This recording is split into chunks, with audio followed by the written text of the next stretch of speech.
Hi అండి, అందరికీ నమస్కారం. Welcome back to Shashikashi world. ఈరోజు వీడియో ఏంటో చూస్తున్నారు కదా, మటన్ గోంగూర కర్రీ. ఒకసారి ఇలా ట్రై చేసి చూడండి, చాలా టేస్టీగా ఉంటుంది. కొత్తగా వంట చేసే వాళ్ళైనా సరే సింపుల్గా తయారు చేసుకోవచ్చు మటన్ గోంగూర కర్రీ. మరి ఈ ప్రాసెస్లోకి వెళ్ళిపోదామా? వెళ్ళే ముందు మన ఛానల్కి ఒక లైక్ చేసి సపోర్ట్ చేయండి. అరకిలో మటన్ తీసుకుంటే కనుక ఒక పెద్ద కట్ట గోంగూర కట్ట తీసుకుని శుభ్రంగా క్లీన్ చేసుకున్న తర్వాత వాటర్లో తర్వాత ఒక టీ స్పూన్ వరకు ఆయిల్ వేసుకుని గోంగూరని మగ్గించుకోవాలి.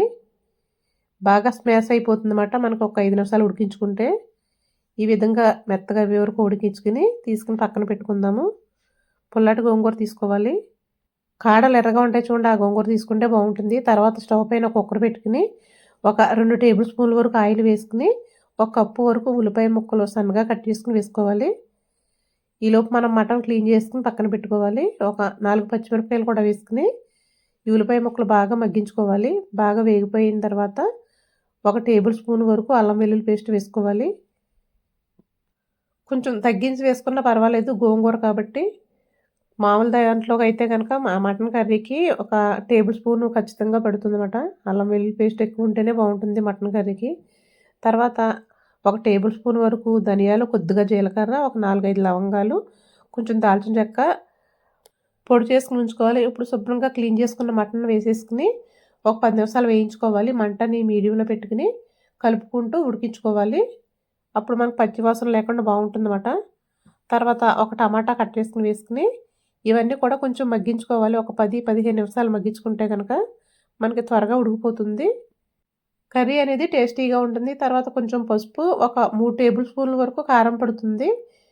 ఒక 2 టీ స్పూన్లు ఉప్పు వేసుకోవాలి. ఉప్పులో లాస్ట్లో చూసైనా వేసుకోవచ్చు, ముందు తగ్గించే వేసుకోవాలి.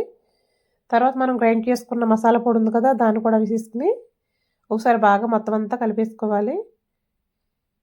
ఈ మసాలాలంతా వేసాక కూడా ఒక 5 నిమిషాలు ఉడికించుకుని ఇప్పుడు దీనిలో వాటర్ పోసుకోవాలి. ఒక పెద్ద గ్లాస్ వరకు వాటర్ పోసుకుని, ఎందుకంటే మటన్ గోంగూర కర్రీ కొంచెం లూజ్గానే ఉంటుంది, మరి టైట్గా ఉంటుందన్నమాట. దానికోసం కొద్ది వాటర్ ఎక్కువే పోసుకోవచ్చు. ఇప్పుడు విజిల్ పెట్టేసుకుని ఒక 6-7 విజిల్స్ వేయించుకోవాలి. ఒక 2 విజిల్స్ వచ్చే వరకు హైలో పెట్టుకుని మిగతా 4 విజిల్స్ కూడా మీడియంలో పెట్టుకుంటే మనకి కరెక్ట్గా ఉడికిపోతుంది అన్నమాట. ఇప్పుడు ఆవిరంతా పోయిన తర్వాత చూడండి, ఇంకా వాటర్ ఉంటుంది మనకి. ఇప్పుడు మనం పక్కన మగ్గించి పెట్టుకున్నది గోంగూర ఉంది కదా, ఆ గోంగూర అంతా వేసేసుకుందాము. మళ్ళీ స్టవ్ ఆన్ చేసుకుని ఈ గోంగూర వేసిన తర్వాత కూడా ఒక 10 నిమిషాలు ఉడికించుకోవాలి. గోంగూర పులుపు అంతా కూడా మటన్ పట్టాలన్నమాట. ఒక 10-15 నిమిషాలు ఉడికించుకోవాలి. మంటని మీడియంలో పెట్టేసుకుని కొద్దిగా ఒక టీ స్పూన్ వరకు లాస్ట్లో కొంచెం గరం మసాలా వేసుకుని ఉడికించుకున్న తర్వాత ఒక 5 నిమిషాలు ఆగి కట్టేసుకోవాలి. స్టవ్ ఆఫ్ వేసుకున్న తర్వాత మనం వేడివేడిగా వడ్డించుకు తింటే రుచి అయితే మామూలుగా ఉండదు, అదిరిపోతుంది అన్నమాట. అంత టేస్టీగా ఉంటుంది. ఒకసారి తప్పకుండా ట్రై చేసి చూడండి. మరి ఇలాంటి మరెన్నో వీడియోస్ కోసం మన ఛానల్ని లైక్ చేసి సపోర్ట్ చేయండి. మీకు వీడియో నచ్చిందంటే కనుక ఒక లైక్ చేసి హైప్ ఇవ్వండి.